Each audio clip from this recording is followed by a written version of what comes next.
Dr. Sewards' diary kept in phonograph. May 25th. Ebb, tide, and appetite today. Cannot eat, cannot rest, so diary instead. Since my rebuff of yesterday, I have a sort of empty stomach, an empty feeling. Nothing in the world seems of sufficient importance to be worth the doing. As I knew that the only cure for this sort of thing was work, I went down amongst the patients. I picked out one who has afforded me a study of much interest. He is so quaint that I am determined to understand him as well as I can. Today I seem to get nearer than ever before to the heart of the mystery. I question him more fully than I had ever done, with a view to making myself master of the facts of his hallucination. In my manner of doing it, there was, I now see, something of cruelty.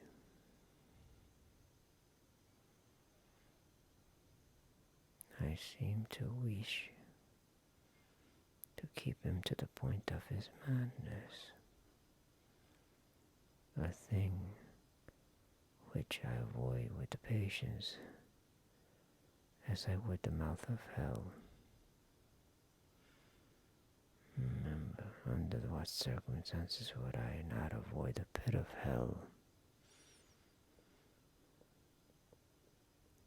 Omnia Romae penalia sunt.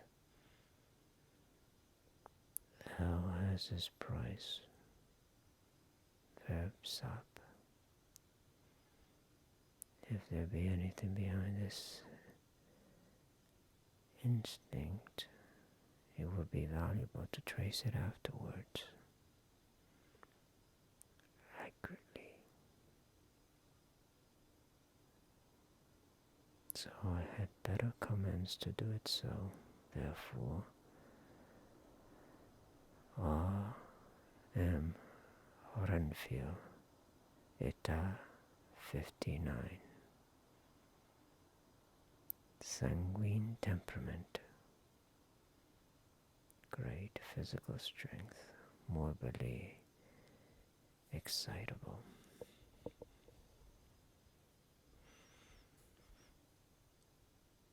Periods of gloom, ending in some fixed idea which I cannot make out. I presume that the sanguine temperament itself and the disturbing influence end in a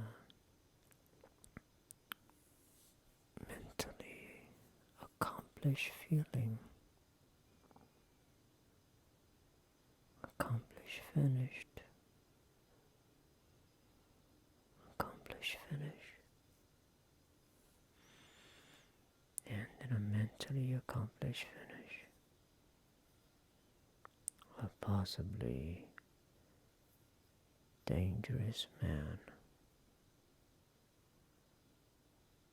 probably dangerous if unselfish. In selfish men, caution is as secure an armor for their foes as for themselves. What I think of on this point is when self is the fixed point, the centripetal force is balanced with the centrifugal.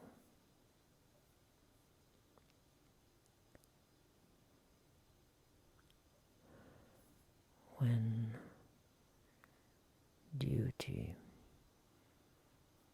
a cause, etc., is the fixed point, the latter force is paramount, and only accident or a series of accidents can balance it.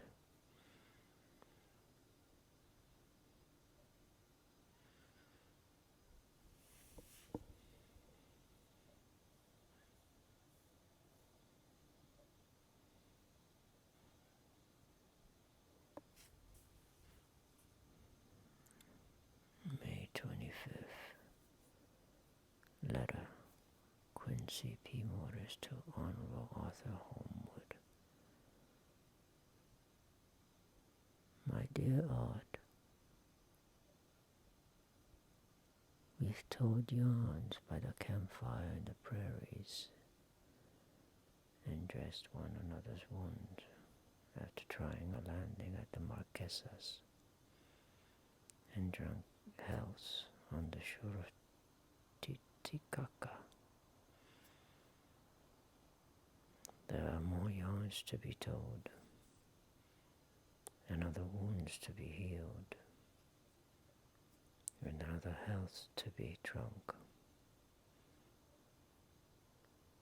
Won't you let this be at my campfire tomorrow night? I have no hesitation in asking you, as I know a certain lady is engaged to a certain dinner party, and that you are free. There will only be one other, our old pal at the courier, Jack Seward. He's coming too. And we both want to mingle our weeps over the wine cup and to drink a health with all our hearts to the happiest man in all the wide world, who has won the noblest heart that God has made and the best worth winning. We promise you a hearty welcome and a loving greeting and a health as true as your own right hand. We shall both swear to leave you at home if you drink too deep to a certain pair of eyes. Come. Yours, as ever and always, Quincy P. Morris. Telegram from Arthur Holmwood to Quincy P. Morris, May 26. Count me in every time I bear messages which will make both your ears tingle. Art.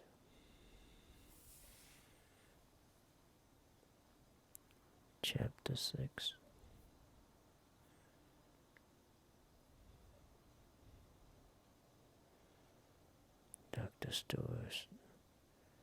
Dr. Sewards' diary, June 5th.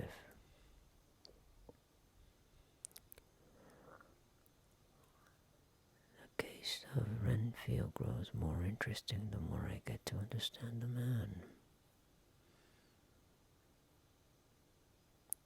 He has certain qualities very largely developed: selfishness, secrecy, and purpose. I wish I could get at what is the object of the latter. He seems to have some settled scheme of his own. But what it is, I do not yet know. His redeeming quality is a love of animals, though indeed he has such curious turns in it that I sometimes imagine he is only abnormally cruel. His pets are of odd sorts. Just now, his hobby is catching flies. He has at present such a quantity that I've had myself to expostulate. To my astonishment, he did not break out into a fury as I expected, but took the matter in simple seriousness. He thought for a moment and then said, "May I have 3 days? I shall clear them away." May I have 3 days? I shall clear them away. Of course, I said. That would do. I must watch him.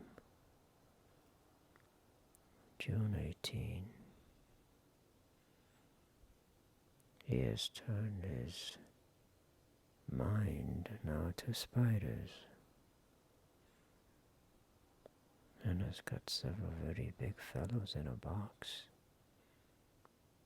He keeps feeding them with his flies.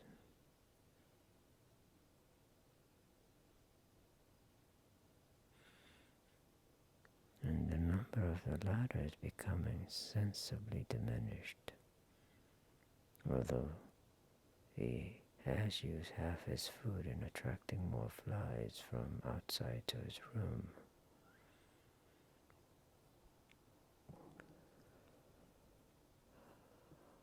July 1st.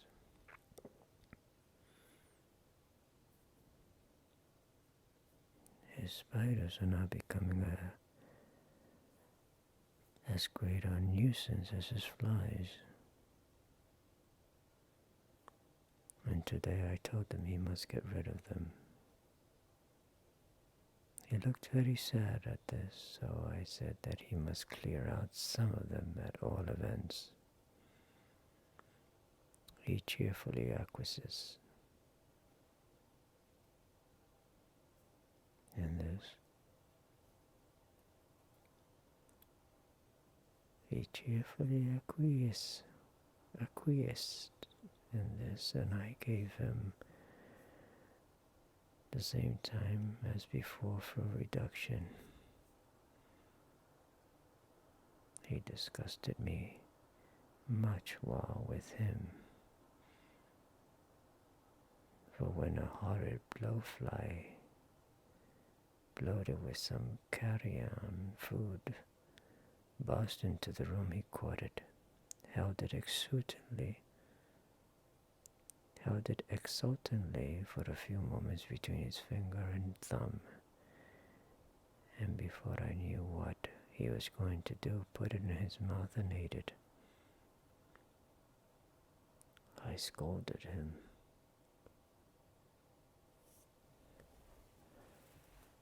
for it,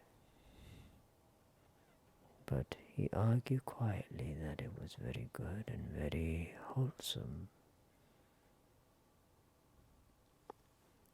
that it was life, strong life, and gave life to him.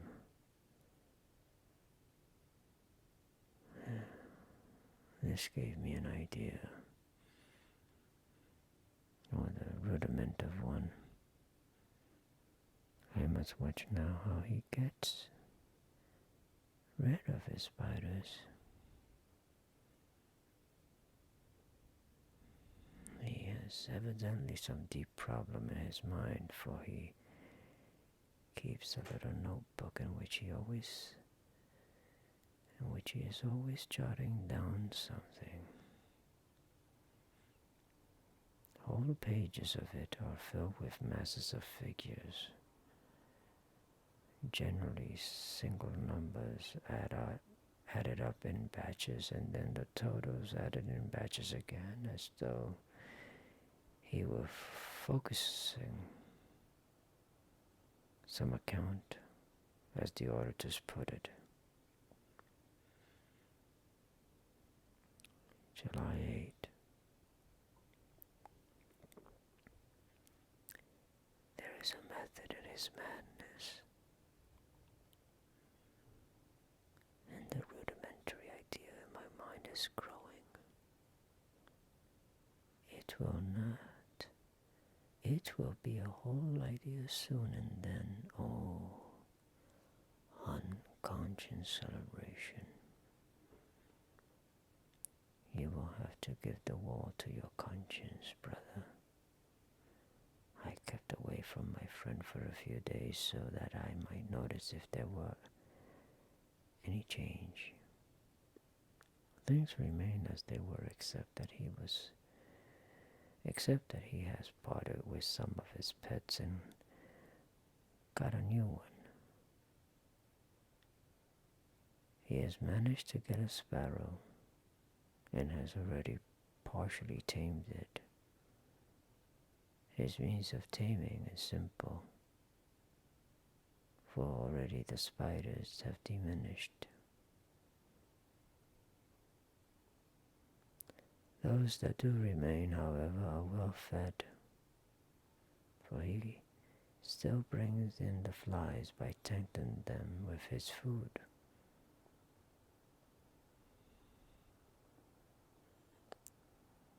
July 19. We are progressing. My friend has now a whole colony of sparrows, and his flies and spiders are almost obliterated. When I came in, he ran to me and said he wanted to ask me a great favor. A very, very great favor. And as he spoke, he fawned. He found on me like a dog. I asked him what it was, and he said it with a sort of rapture in his voice and bearing. A kitten. A nice little sleek, playful kitten that I can play with and teach and feed and feed and feed.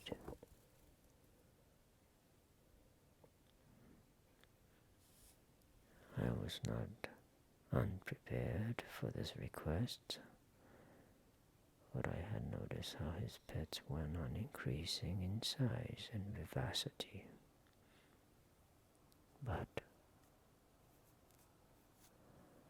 I did not care that his pretty family of tame sparrows should be wiped out in the same manner as the flies and the spiders. So I said I would see about it and asked him if he would not rather have a cat than a kitten.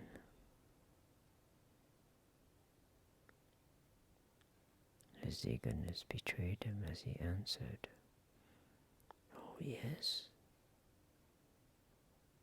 I would like a cat. I I only asked for a kitten lest you should refuse me a cat. No one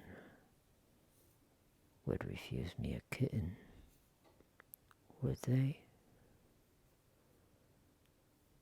I shook my head and said that at present I feared it would not be possible, but that I would see about it. His face fell, and I could see a warning of danger in it. For there was a sudden fierce, sidelong look which meant killing. The man is an undeveloped homicidal maniac. I shall test him with his present craving and see how it will work out. Then I shall know more. 10 p.m.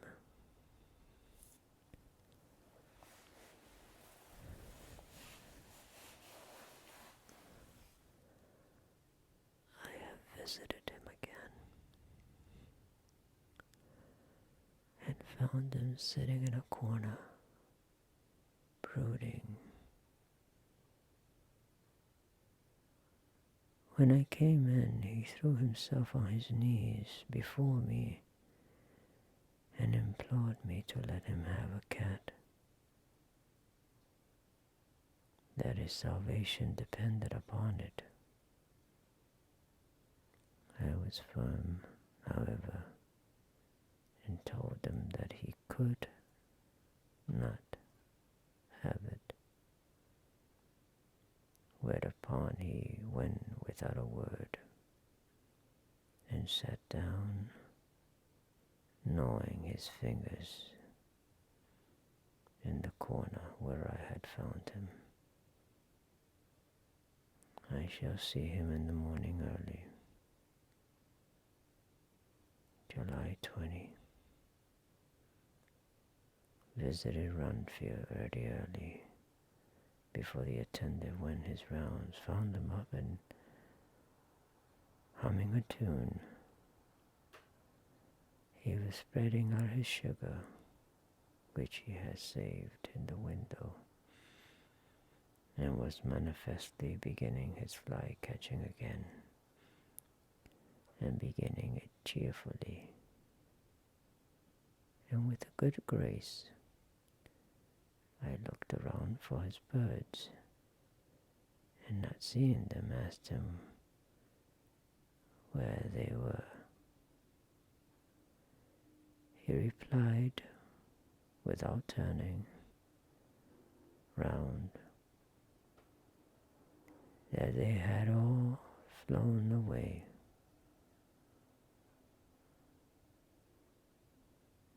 There were a few feathers about the room,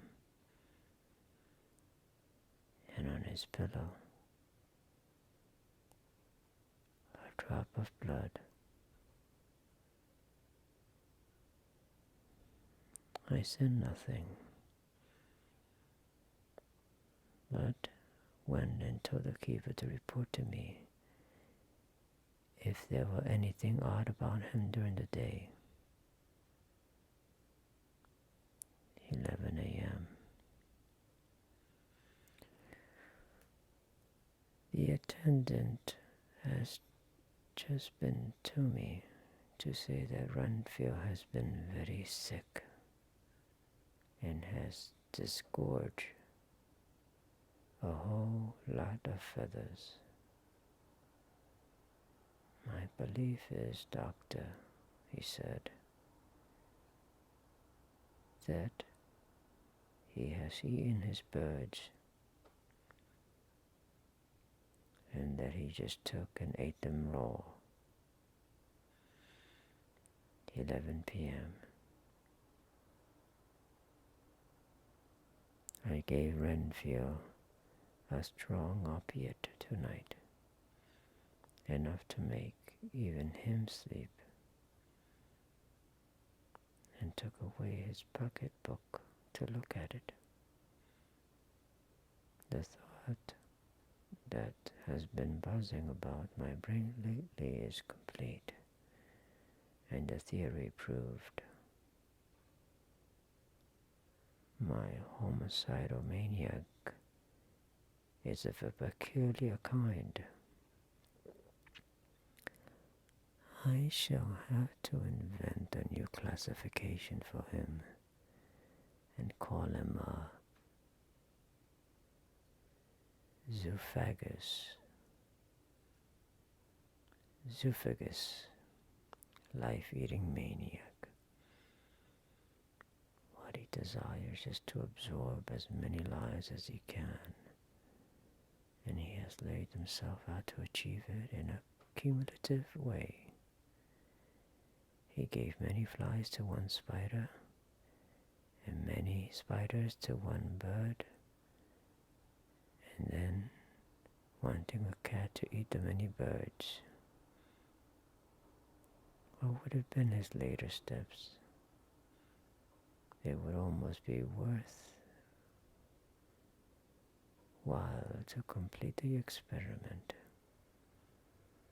It would be done if there were only a sufficient cause. Men sneer at vivisection, and yet look at the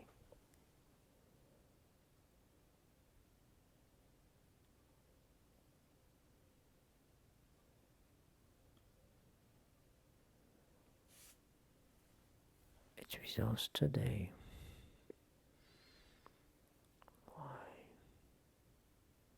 Why not advance science in its most difficult and vital aspect? The knowledge of the brain. Had I even the secret of one such mind, that I hold the key to the fancy of even one lunatic, I might advance my own branch of science to a pitch compared with which Burton Sanderson's physiology or Ferrier's brain knowledge would be as nothing. If only there were sufficient cause. I must not think too much of this, or I may be tempted. A good cause might turn the scale with me, for may not I too be of an exceptional brain, congenitally,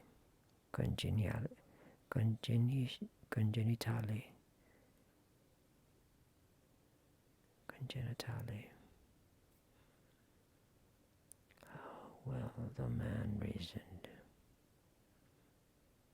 Lunatics always do within their own scope. I wonder at how many lives he values a man, or if at only one.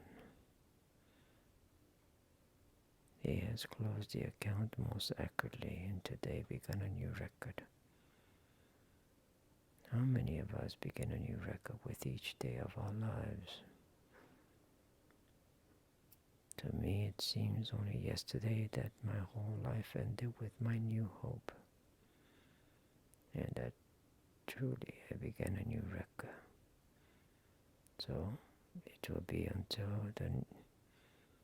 the great recorder sums me up and closes my ledger account with a balance to profit or loss.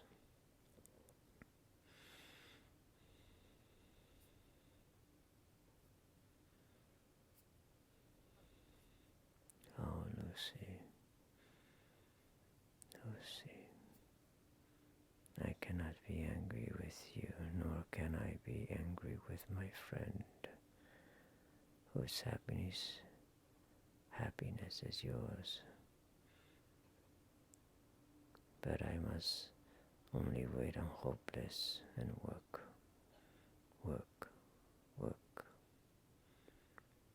If I only could have as strong a cause as my poor mad friend here. My poor mad friend there, a good unselfish cause to make me work. That would be indeed happiness.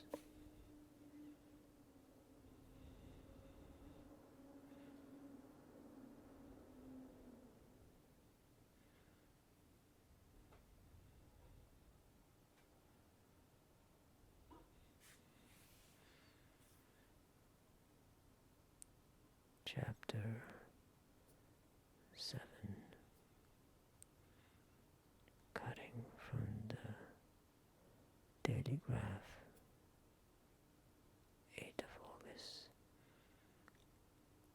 Pasted in Mina Marie's journal from a correspondent.